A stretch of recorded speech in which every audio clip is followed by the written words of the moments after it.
44년 동안 아버지 지나온 세월을 돌아보면서 지금까지 인도해 주신 주님을 찬양합니다. 아버지 하나님, 사랑하는 성도들이 믿음으로 깨어 기도하며 마지막 때에 성령의 충만으로 나가는 은혜가 있는 공동체 교회 되게 하여 주시옵소서. 악한 마귀 사단 틈타지 않도록 전신갑주로 무장하게 하시고 말씀을 사모하게 하여 주시고 사람이 자랑스러운 것이 오직 예수 그리스도만 자랑하시고 교회 되게 하여 주시옵소서. 생명이 살아서 역사하는 교회, 가정들마다 살아나는 교회, 복음이 살아서 전해지는 교회 될 수 있도록 이 새벽에도 은혜 가운데 더하게 하여 주시옵소서. 감사하며 거룩하신 예수님의 이름으로 간절히 기도드리옵나이다. 할렐루야. 오늘 역대하 26장을 봅니다. 역대하 26장 1절부터 끝절까지인데요. 1절부터 5절까지만 읽고 말씀 쫓아가겠습니다. 역대하 26장 1절에서 5절까지 말씀 같이 합독합니다. 시작. 유다 온 백성이 나이가 16세 된 우시야를 세워 그의 아버지 아마시아를 대신하여 왕으로 삼으니 아마시아 왕이 그의 열조들의 묘신에 누운 후에 우시야가 엘롯을 건축하여 유다에 돌렸다. 우시야가 왕에 오를 때에 나이가 16세라 예루살렘에서 52년간 다스리니라. 그의 어머니의 이름은 어골리아요 예루살렘 사람이다. 우시야가 그의 아버지 아마시아의 모든 행위대로 여호와 보시기에 정직하게 행하며 하나님의 묵시를 밝게 하는 스가랴가 사는 날에 하나님을 찾았고 그 여호와를 찾을 동안에는 하나님이 형통하게 하셨더라. 할렐루야. 우리가 믿음 생활하다 보면 공동체 식구들 가운데 믿음이 연약한 사람도 있고 또 나름대로 믿음 생활을 잘하는 사람들도 있죠. 그래서 우리가 항상 잘 돌보아 줘야 되고 우리의 마음을 잘 살펴야 될 줄 믿습니다. 항상 정말 우리가 말도 안 되는 상황에서 어떤 사람들은 정말 믿음이 너무나 연약한 거죠. 연약하다 보니까 굉장히 강한 척을 하는 경우도 있습니다. 근데 어떤 한 문제 때문에 무너지는 경우도 있고 그것이 신앙생활인 것 같아요. 그렇게 스트러글링 하다가 또 일어나고 우리 교회에 혹시 그러한 사람들이 있나를 둘러보고 여러분 함께 우리가 믿음으로 기도하며 일어나는 역사가 있기를 축복합니다. 역사는 반복된다라는 말씀이 있죠. 하나님의 경륜인데 역사는 반복된다. 계속된 우리가 남유다의 역사를 보면서 한 가지 동일한 패턴을 반복적으로 이 역대기에서 또 다른 말씀에서도 보여주는 걸 볼 수 있습니다. 이 패턴은 우리가 지금 살고 있는 현대에도 가만히 보시면 동일하게 나타나게 됩니다. 큰 국가의 권력도 그렇고 작은 개인의 인생도 동일합니다. 하나님을 떠나면 결국은 안 된다는 것이죠. 근데 오늘 남유다의 스토리를 보니까 3대만 거슬러 올라가면 결국은 모든 것을 다 가진 것처럼 보였던 한순간에 교만이 모든 것을 잃어버리는 그런 사람들의 이야기를 오늘 보여주고 있습니다. 오늘 26장을 우리가 나누는데요. 특히 우시야 왕이 오늘 등장합니다. 특별히 어제 나누었던 24장에 남유다의 40년간 통치했던 8대 왕 요아스를 우리는 기억합니다. 할머니인 아달랴가 잠깐 왕의 위치에서 왕권을 잡았었죠.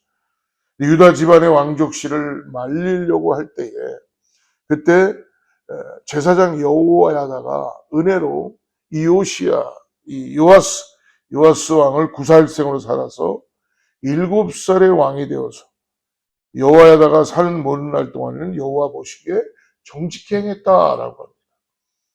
근데 정신적 멘토이자 스승인 여호야다가 죽자 바로 어떻게 보면은 우상을 숭배하고 그리고 자신의 죄를 지적하는 선지자 여호와의 아들 스가랴도 살해해버리게 되죠.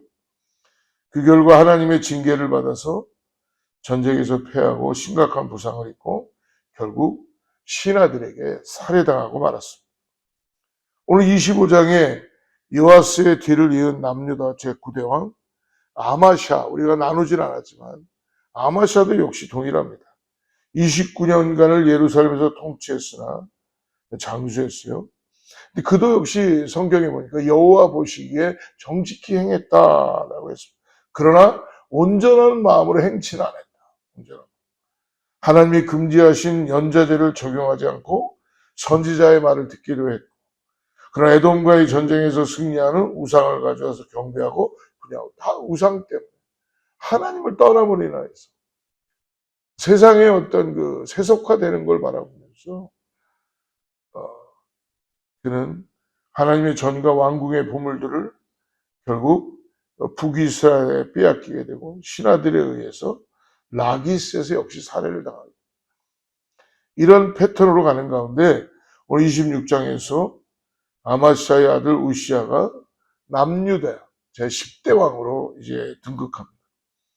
그는 16세의 왕이 되어서 오늘 52년간을 나라를 다스리며 엄청난 성공을 이룬 인물이었어요. 성경은 그 성공의 비결이 오늘 하나님을 찾았기 때문이다라고. 오늘 특별히 남유다의 10번째 왕 우시아는 52년 동안 다스린 최장수 왕인데 여기 3절을 한번 보겠습니다. 26장 3절 같이 읽죠. 시작. 우시아가 왕위에 오를 때에 나이가 16세 예루살렘에서 52년간 다스린 그의 어머니의 이름은 여골리아요 예루살렘 사람. 이 우시아 왕은 경제적, 정치적, 군사적으로 매우 성공한 왕이었어요. 그래서 그 이유를 오늘 보니까 하나님을 찾았기 때문이다. 5절 보십시오. 하나님의 묵시를 밝게 하는 스가랴가 사는 날에 하나님을 찾았고 그가 여호와를 찾을 동안에는 하나님이 형통하게 하셨더라. 하나님을 찾는 우시아 곁에는 오늘 하나님의 묵시, 하나님의 말씀을 전해주는 스가랴 선지자가 있었다는 거예요. 근데 그는 그 말씀에 순종하여서 기이한 도우심을 받아서 굉장히 놀라운 왕정을 이루었습니다. 그러나 형통함이 길어지자 그의 마음에 교만이 싹트기 시작하는 거예요. 26장 16절 말씀 같이 보죠. 시작. 그가 강성하여 짐에 그의 마음이 교만하여 악을 행하여 그의 하나님 여호와께 범죄하되 여호와의 성전에 들어가서 향단에 분향하라. 해야 될 일이 있고 하지 말아야 될 일이 있죠.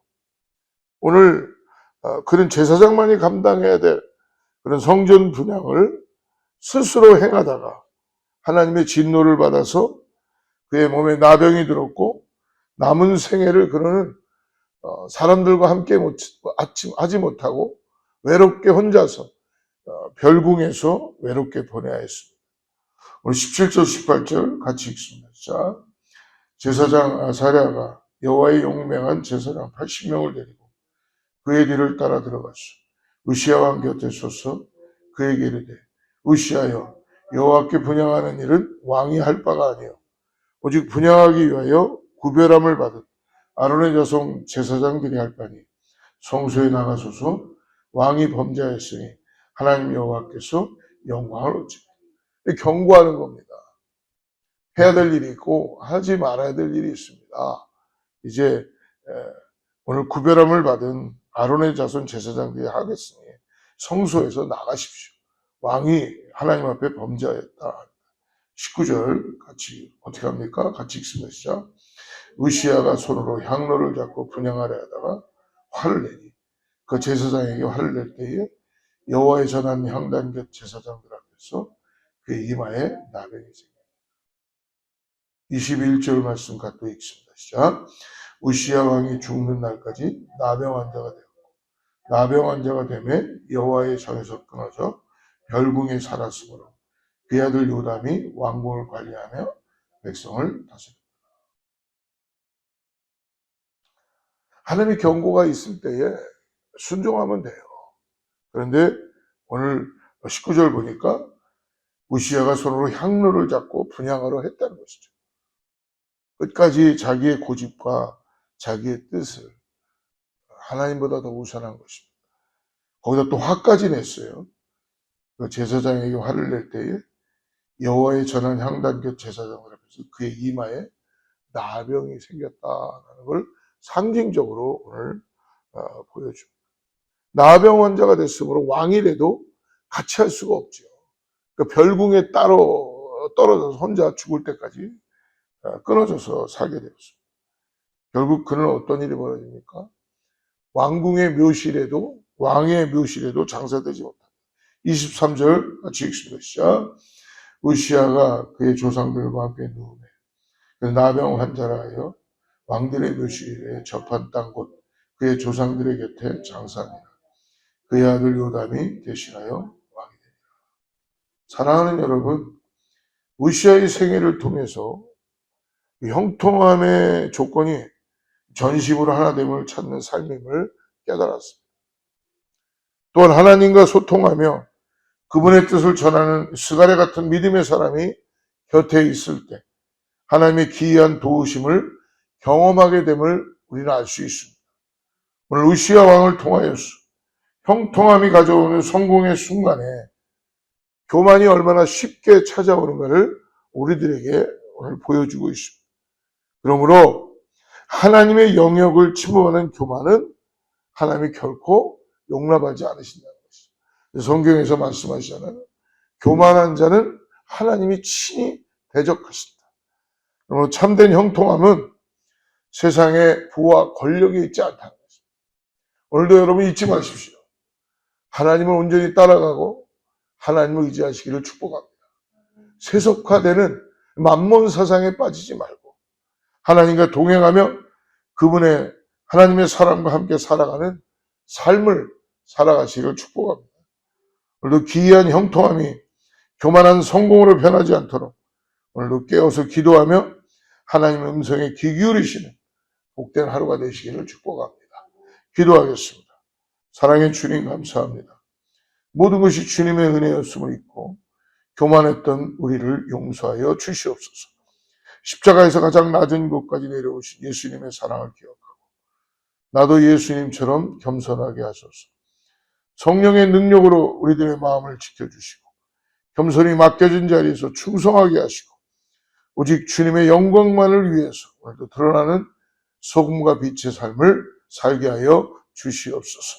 감사하며 거룩하신 예수님의 이름으로 간절히 기도드리옵나이다.